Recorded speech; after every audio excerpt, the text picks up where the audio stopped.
Hello, we are back to talk about the Emma Chamberlain podcast, part 2. If you were here for yesterday's stream, you probably remember the discussion. Today's audio should be a lot better. I accidentally had computer audio running last time. That was a rookie mistake, but apparently it didn't affect too many people. Still down with it. So, before we get into that, though, I found something very, very interesting I want to talk about. So, I don't know if you guys seen this, but before I get into that, I had listened to an episode of Emma Chamberlain's podcast yesterday, and then continue the rest of it today, called "What Is Good Taste." That's what I'm gonna watch with you guys and talk about, because I found it rather interesting compared to our discussion yesterday. If you were around for that. Where we kind of were dissecting what was wrong with it. And we still have to continue Jocelyn's video that we were in the middle of. We're about 5 minutes in. We have to continue that. So that's kind of what we're going to be doing in this video. So, first off, dive into this thing that I wanted. Which is... Give me 1 second. Go over here. And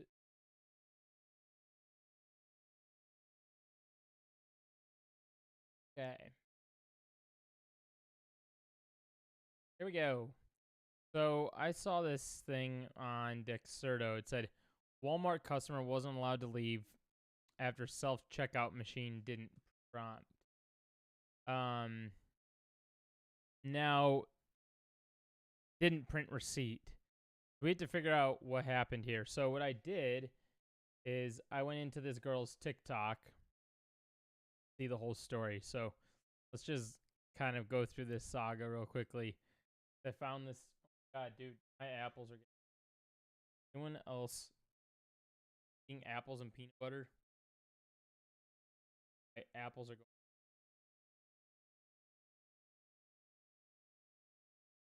going... So there was this video right here. It says...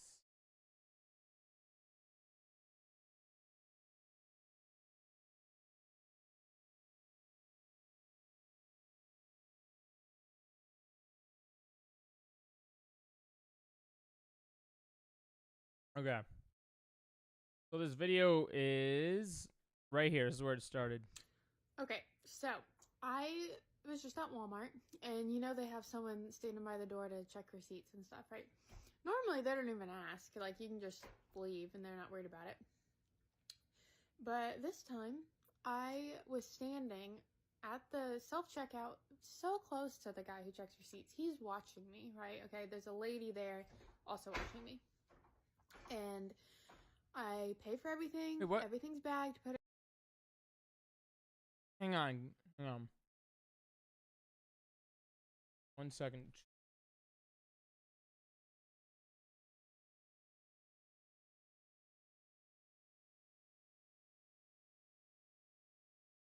Heard a sound that scared me. All right. Back.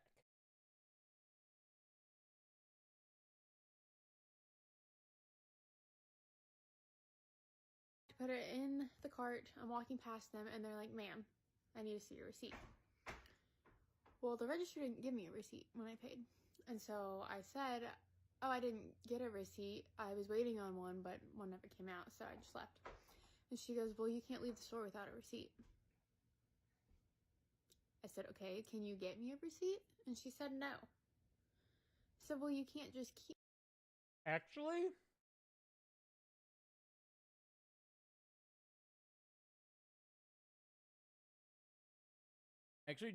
just had this happen to me the other day at a Walmart. I was walking out. I had the product in my hand that I paid for in the back register.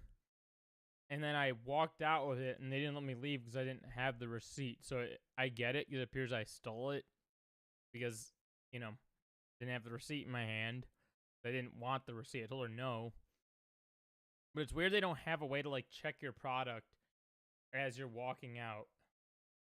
It's very strange. You would think they'd have, the things, the things that beep if you have something that's not paid for. At least the one by me doesn't have it. Maybe some other ones do, but I want to hear what else she had to say. Keep me in the store. You just watched me pay for all my stuff. And she goes, "Man, why are you being so difficult?" Excuse me? You just watched me pay for all of my groceries, and now you won't let me leave the store because you think that I didn't pay for them. Okay, so this one's different because this girl did pay. She paid, and the lady watched her pay. So that makes this a lot different. This is so weird. Let's see what they say. I was stopped there at Walmart for 20 minutes with them not letting me leave because I didn't have a receipt that their machine didn't print out for me. And they watched me pay for it. It was ridiculous. I'm not going back there. I don't care how cheap it is. Walmart's not that good of a store anyway. They have good prices on stuff. I'll give them that. It is one of the most popular stores in America. Makes sense. But there's like a whole saga to this. I think she continued this after. My dog's one in here. Yeah, my dog's one in here. Hang on.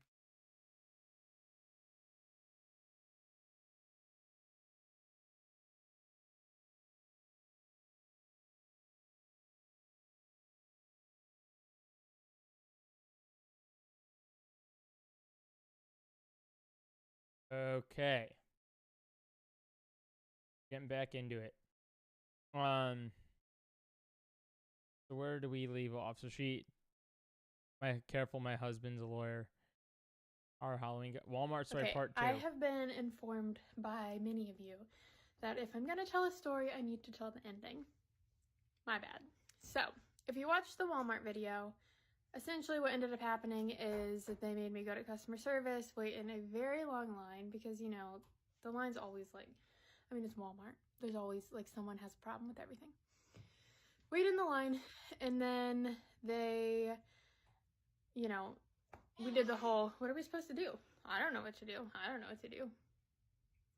And then finally they had me put my card in the little transaction thing. They'd pull up all my transaction history to verify that I did in fact pay for my groceries. And then I got to leave. Okay, I have been... In a way, this is kind of sad because it's like they are preconditioned to know that people are going to steal from them.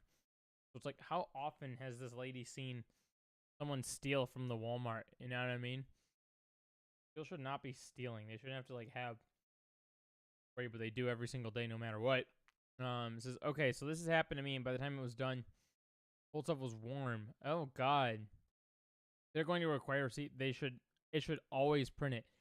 That is weird, because okay, so why do they give you the option of having no receipt, but then turn around once you're going out the store and go, where's the receipt? Shouldn't be granted the option of no receipt.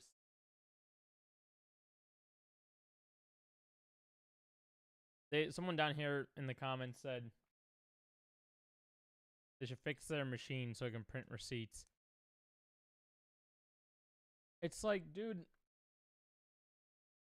never want to wait more than 10 minutes. My Walmart gives you the chance to print the receipt. What else? Is there more to this? Asking my husband what his favorite grocery store is. All right, Tate. Yeah.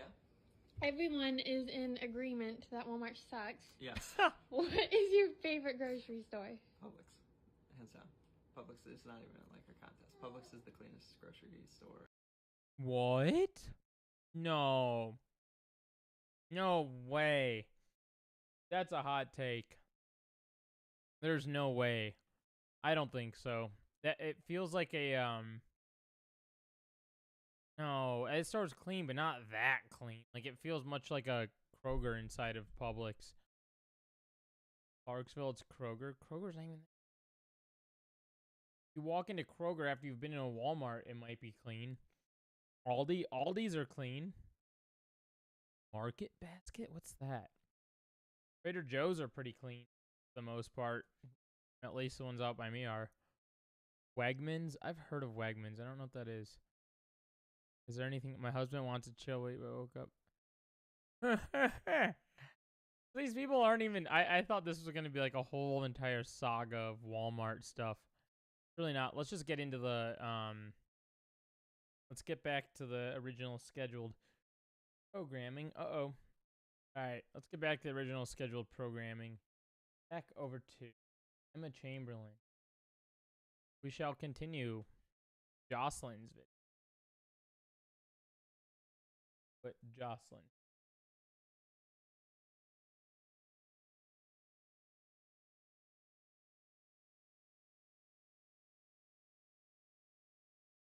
But Jocelyn. About Emma Chamberlain's podcast. A clip of her talking about it. It's almost like the honeymoon phase is like mimicking what romantic love is or should be.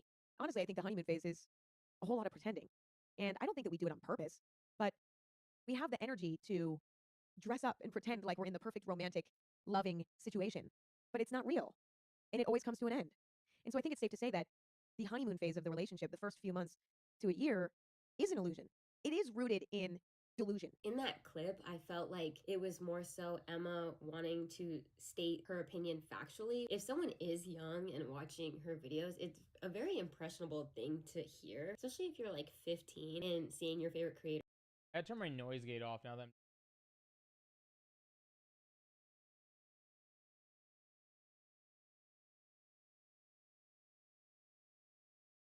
off.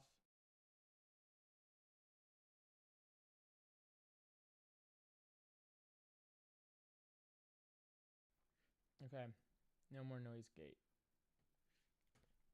Let's continue. Saying love is not real. I feel like that would be kind of hard to hear.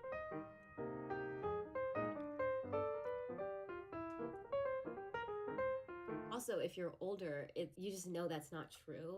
Romantic love is important to have, and it's a part of us that keeps us going to move further into life. Part of the human experience is to fall in love and hopefully not get your heart broken. But if that happens, like, it helps you become a better person and it helps your personal growth. So I just found it interesting that she just said, if you are happy and in love, it's not real and you're just pretending to see things you want. And I just fully don't agree with that. I also found it interesting that there's no formal structure with these podcasts because, again, it's just her in her bedroom talking about this. So I don't know if there's like a producer in the back helping keep her engaged with it.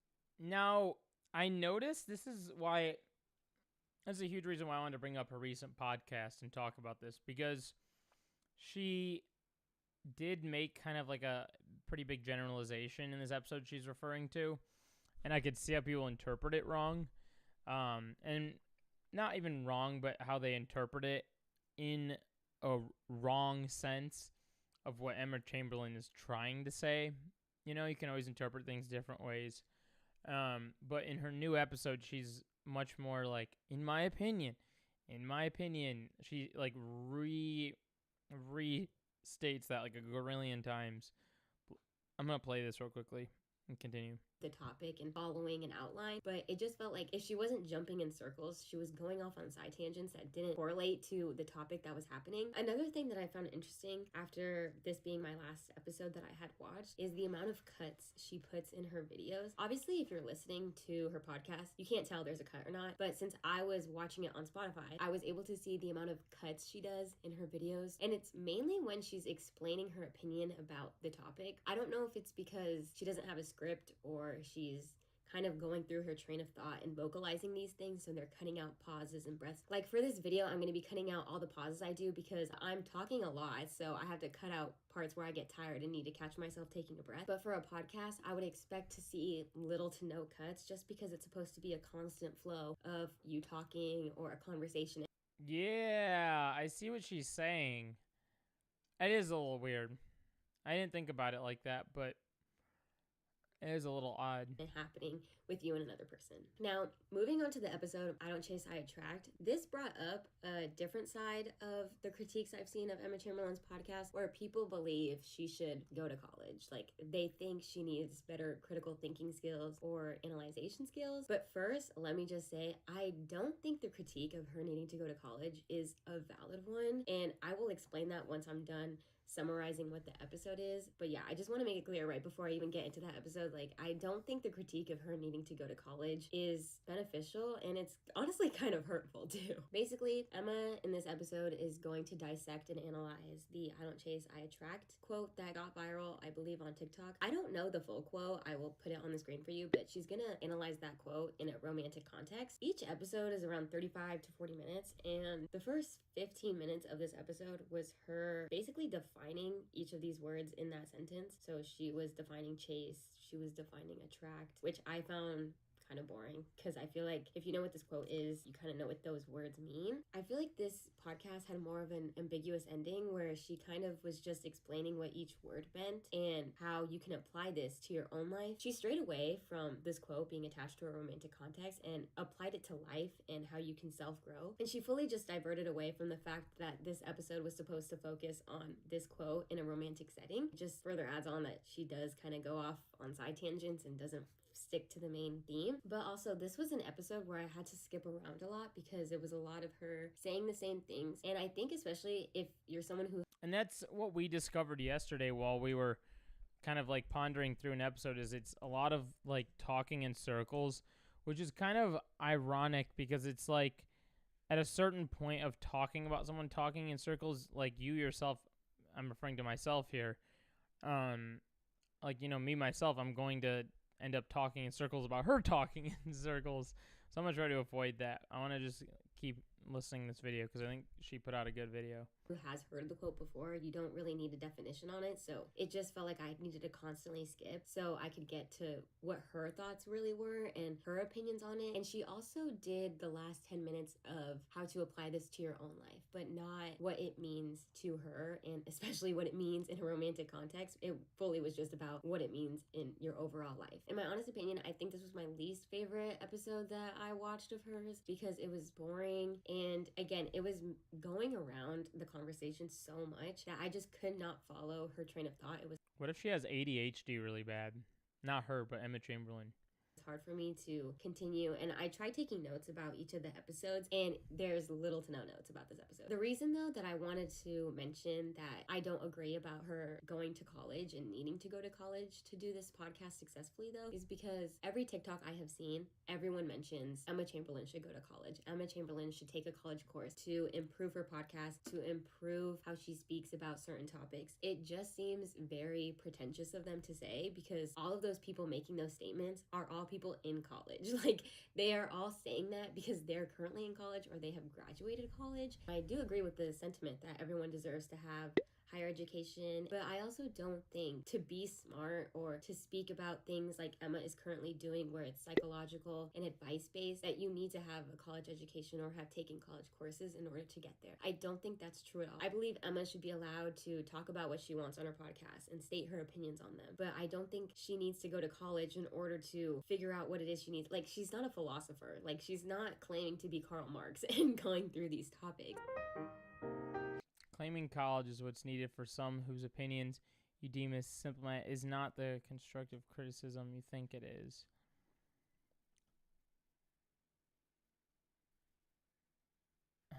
Interesting. I think a better critique would be Emma should write an outline. Emma should follow a script or write out all her thoughts about the topic and go through it that way rather than us having to see in real time her figuring out her thoughts on the quote or on a certain serious topic. Just think it's weird that people are really... Isn't that kind of contrary? I can't talk today. On the contrary of what she's saying, isn't that like what I'm doing right now, though? Isn't that what live streaming is and like what people do, especially like something like on Twitch where you're sharing your thoughts live? I mean, sure, there can be like little tabs open of research and stuff. Isn't that what like a podcast kind of is? She was saying she wanted her to keep talking and not cut. So if you keep talking, you're kind of putting up your thoughts. Now, she did bring up the idea of bringing up like a computer and having like information in front of her to kind of structure her thoughts. It's sounding like her argument is that Emma Chamberlain needs structure to fix her podcast. pressuring this going to college mindset when discussing Emma Chamberlain, because even if it's not intentional, they are questioning her intelligence and they are dumbing her down. And while I agree sometimes it's hard to follow, or I don't like some of the opinions she's stating that she's claiming are fact-based, I don't think putting this pressure of college onto her is a nice way to give her criticism. I think if anything, you could say Emma's podcast would definitely benefit from academic research and finding scholarly articles to back up what she's trying to say. I don't think going to college is what Emma needs. I think it's more so she needs tips on how to do a podcast in this style, because I feel like okay, I'm just gonna continue. it's not something she's been doing. Her first podcast with the anything goes style was her rambling and just her talking and ranting about certain things. It wasn't her trying to be philosophical or giving advice or anything like that. So lastly, I want to discuss Emma's most recent podcast episode. So I'm filming this on a Friday and she posted this yesterday when I was listening to all her podcasts, which is called Happiness is Complicated. This podcast is about John Lennon's famous quote, which I forgot, but I'll put it on the screen. And it's... We already went through this yesterday on my stream. I want to see your final thoughts. To me, this podcast just solidified that she surrounds herself in an echo chamber, which a lot of us are in echo chambers. All of our friends, we're going to be... If you want to be caught up to speed, go watch yesterday's stream. If you go to my live streams tab on my channel, you can go down there and you'll see like yesterday's stream. We can get you caught up. And also subscribe if you're new here. Notice we had a lot of newcomers from yesterday's stream. So hit that subscribe button if you like internet drama. Friends with people who have the same ideas and beliefs as us, and literally everyone who has a TikTok is part of an echo chamber. Your For You page is personalized to you. You're gonna see people's views that are going to match yours. It does make sense to me why Emma, when she explains that other people in her life feel this way as well, it makes sense that people are gonna agree with her take. I jumped around discussing various podcast episodes to explain why people have certain griefs with her podcast, and honestly certain griefs about her. I think some of the criticism that people state in their TikToks, a lot of it is based off who Emma is as a person. And of course, these people might think they're not hating, they love Emma, they're a fan, but it's the way you word things that I think people need to be careful with that makes it seem like they're criticizing her. They're not criticizing the podcast, they're criticizing how she speaks about things. I feel like I should give my 2 cents on what I personally Okay, yeah, I want to hear this. And how I think she could grow from this, because I do think this podcast would be very interesting. And I think the reason why people are starting to fall out of love with this podcast is her fan base are people her age. A lot of them grew up with Emma. Some of them have recently graduated college. Some are probably in their last year, which is why I think that critique comes up a lot. I think people are starting to lose the relatability when they're... Okay, yeah, it was what we discussed yesterday on stream too. Is like the relatability. But I want to, here. I can come back to this, but what I want to do is go over to this episode right here that she just put out called What is Good Taste? Because I thought this kind of like changed the overall dynamic of our discussion. Good aesthetic taste. What does it mean to have good taste in art, music, interior design, fashion, movies, photography? What does it mean to have good taste? When I walk through an art gallery, I can determine, in my opinion, whether or not I think. Notice how many times she says good, or she says my opinion in this. And I think it's for the better because she's talking about something that's very subjective, so it's also probably why. But it seems like she's really having to like back herself up in this. The art curator has good taste. Now, the art curator may not have my taste, but I have a sense that they have good taste. When I see somebody walking down the street, I can tell whether or not they have good taste, in my opinion. And they may not even have my taste, but still I can tell that they have good taste. Uh-oh, ad. Get rid of the ad. Oops. When I decide whether or not liking it is a sign of good taste. And it's complicated because I like some things that I think are in bad taste. Like there's some music that I like that I think is in bad taste. Like I don't think it's actually good. There's even movies that...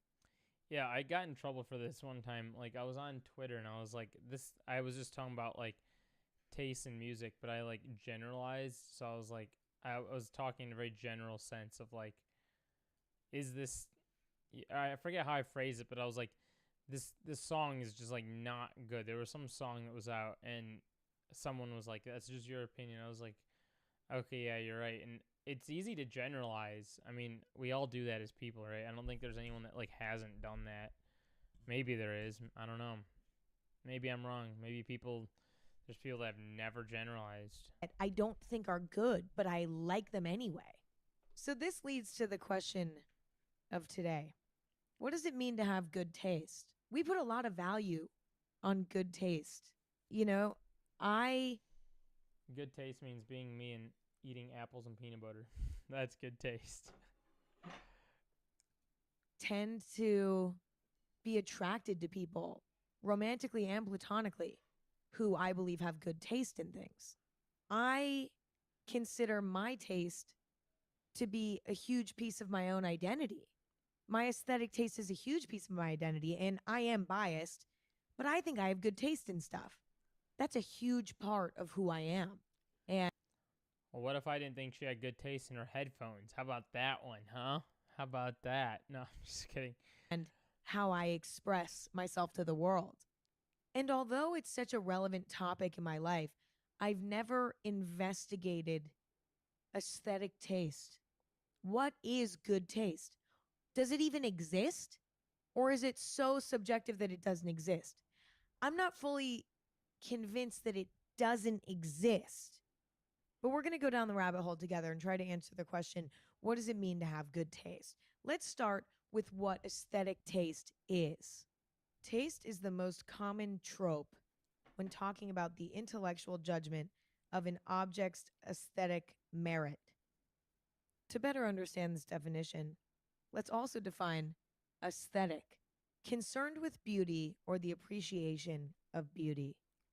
So basically, taste, aesthetic taste, is what we find beautiful and interesting. How do humans develop their taste? I was so mind blown when I started researching this that we have not figured out There's one viewer in here. How you doing? How's your day going? how we develop our tastes as human beings. There's no solid answer like, oh, we're born with our taste, or we develop our taste as we grow up, or it's a combination of the two. They have yet to figure out how we develop our taste. But some Yeah. It doesn't seem like something that there's like a one solid answer to, right? Like it's all about like your influences, and it's all about like how you adapt, how you grow up, what's around you, what your culture is, what all these different things that kind of come to develop what your taste is, which is why there's no answer. Some philosophers believe that our aesthetic tastes are innate, meaning we're born with them, though they are refined as we grow older and we're exposed to more aesthetic things. So our taste is literally deep, deep within us, and it's sort of unchangeable. We're born with our Oh, what up? R's in here. Thanks for hopping in. Appreciate ya. I'm doing pretty good. Just having a nice chill evening before I eat dinner. Going through this podcast with you guys. We may pick this up tomorrow. I hopped on here. I think people have told me this is a good time to go on live stream. So maybe I'll make this be my time to go on if I stream. Yeah. We're just trying to talk through all this Emma Chamberlain jazz. minds made up on what we like and don't like. But our taste evolves as we grow older and we see more and we experience more. And I have some personal evidence for this theory. Growing up, I had a very specific point of view when it came to what clothes my parents put on me, or what movie they put into the DVD player, or what music they played in the car on the way home from even preschool. Like from a very young age, my parents have told me I knew what I liked and I knew what I didn't like. And when I was that young, I didn't have any bias. Isn't that crazy? I feel like, see, this is what I'm talking about. I feel like this is a good episode so far. Like, I'm 4 minutes into it. I listened to, like, all of this earlier. And this part is a really good part of the podcast. Like, there's nothing, I don't think there's anything I would change about this. I don't know. Maybe TikTok's getting, like, too upset over someone's silly little podcast. It's not even on YouTube. You know what I mean? Like, as one of the chatters yesterday said, like, everyone has podcasts now. Like, there's no sense in getting so upset over one person's silly little podcast. You know what I mean? You know, there's so much bias when you get older, because when you get older, you want to fit in. You're like, I want to watch the movies that other kids think are cool or other adults think are cool at times, depending on what type of adult you are. Or I want to wear what other kids or adults think are cool. I want to listen to the music that other kids or adults think are cool. As you become more socially aware, you start to become more malleable and you start making decisions not just based on your own preference. But when I was a child and I had no bias at all. Show me the Carfax value. You'll get the most accurate price based on the vehicle's accident history. I still had a very, very specific point of view, and I find that so interesting. Like, for example, there were things that I liked that were actually kind of embarrassing. For example, I used to love to wear Halloween costumes all year round. I had this dolphin costume, I believe it was. I would just wear that around the house all year round. If it was up to me, I would have worn that to school. You know, I was probably around 4 or 5 years old. Like, I had no bias. That's just what I liked. I liked wearing the dolphin costume around the house. I was so picky about music. Dude, that's me right now. I'm, like, picky about music. It's kind of weird, though. Like, it's kind of crazy and funny to think about that. Like, when you grow up, you have no outside influence on other stuff, or you have no, like, bias on things because you're not, like, socially aware. So you kind of are, like, trying to develop these things on your own. And until you get that, then you develop more of a, like, you become more biased based on what other people are listening to and how your preferences adapt to how other people's preferences are and how you're influenced by what other people are making decisions on. It's interesting. I think this is a good episode. I don't think this episode's that bad. This is like her latest episode. So picky, and so picky about movies and TV. So picky. And beyond that, like, my taste throughout my life has been so consistent in a weird way. The music that I liked as a young kid tracks so well with what I like now. The progression seems natural. The types of clothing that I was attracted to as a child, again, there's like a natural path to where I'm at now. Sorry, I forgot to switch camera. My bad. I mean, the dolphin costume, listen, I'm not wearing a dolphin costume now, but I feel like that represents how I like to get dressed up and wear things that are more avant-garde. I don't know. Maybe I'm reaching. I might be reaching. Like, making a connection there, I'm kind of reaching. But I don't know. As a kid, I also like to wear. For the record, the cuts don't bother me. Like, I'm not actually bothered by the cuts. I don't know if, like, I'm not saying that girl made a bad faith argument in her video or anything. I just am not bothered by the cuts. I can see how they do bother people. Like, I personally don't like to put cuts in my own podcast. Jeez, what is mine? Here, I'll do a quick little, here. If you guys want to check out my podcast, let's see. Okay.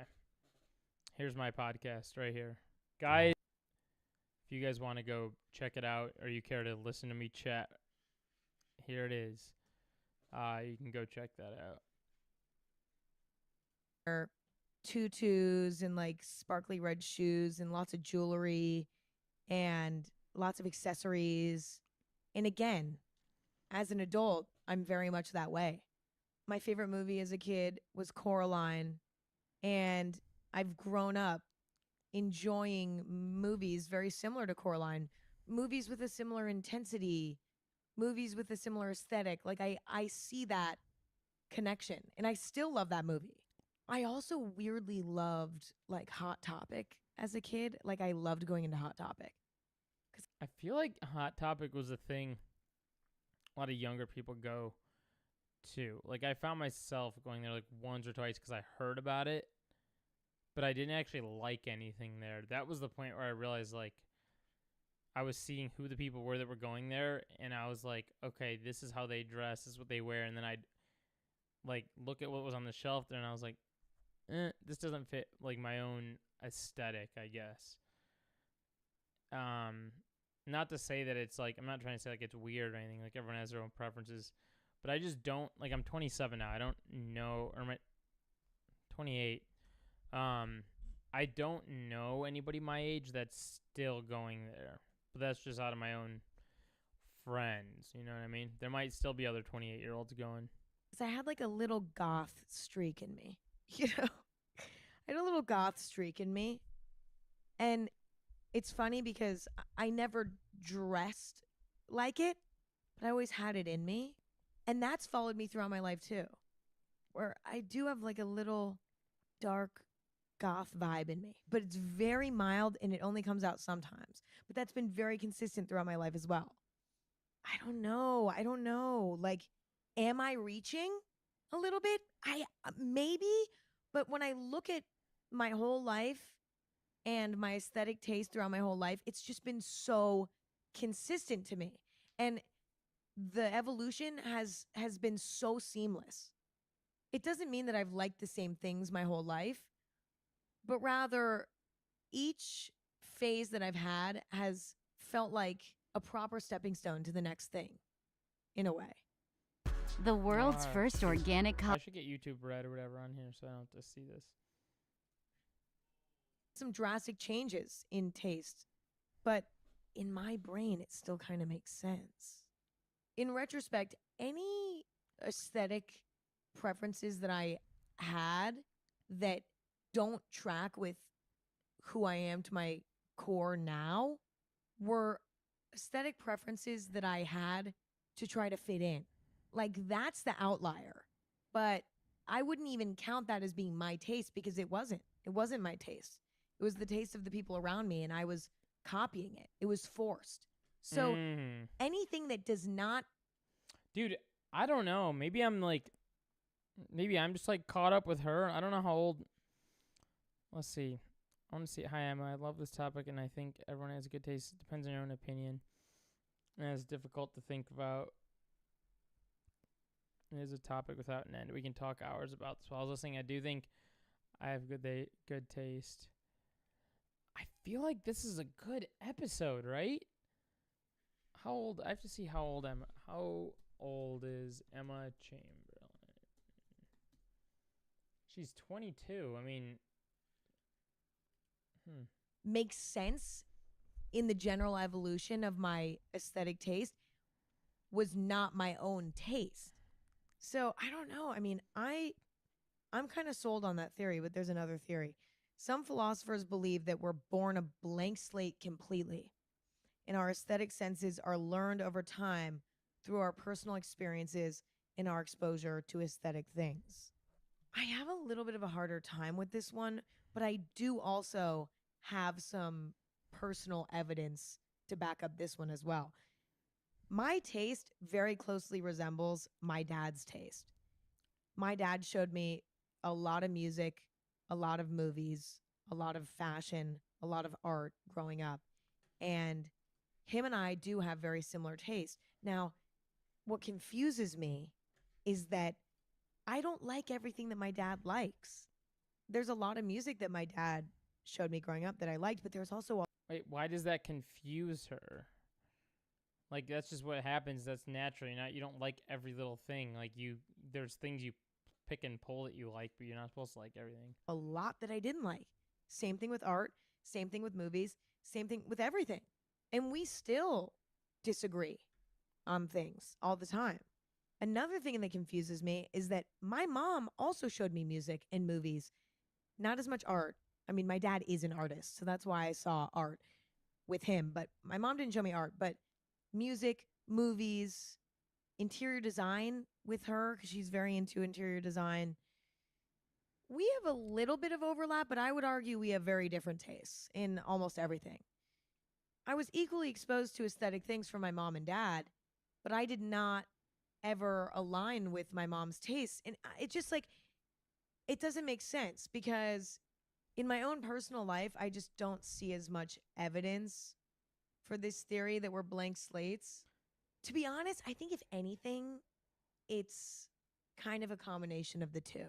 But I'm leaning towards the first theory, which is that we're sort of born with our taste. Okay, so now that we have discovered virtually nothing because And see, she even admits that we didn't like come to a conclusion here, which I think was good. nobody really knows how we develop our taste, let's try to figure out if good taste even exists. Is it even a real thing? Because taste is subjective. It's opinion-based. Everybody interprets and perceives things differently. Therefore, taste is arguably not even real. It's a figment of our imagination. Kind of like if you had a taste for my channel, you'd subscribe, right? It's not tangible. It's not real. It's all in our silly little brain.